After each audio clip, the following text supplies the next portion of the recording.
మమ్మ తిన్నాడు. మళ్ళీ అప్ప కావాలంటే తీసుకో. Jump jump jump.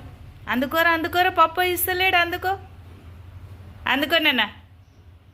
నువ్వే ఇస్తావులే అని వాడు చూడు తోక ఊపుతా అన్నాడు. అదా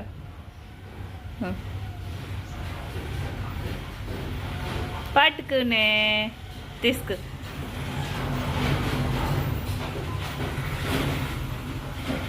మళ్ళీ అన్నయ్య కూర్చుంటాడండి. కూర్చో నాన్న, కూర్చొని తిను.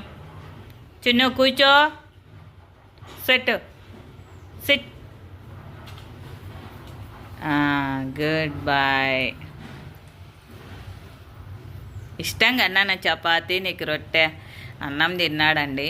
తిన్నా కూడా చూడండి ఇష్టంగా తింటాడు చపాతీ, రొట్టె. మా వాడైతే డైటింగ్ చేసినట్టు వెయిట్ పెరగడు, తగ్గడండి.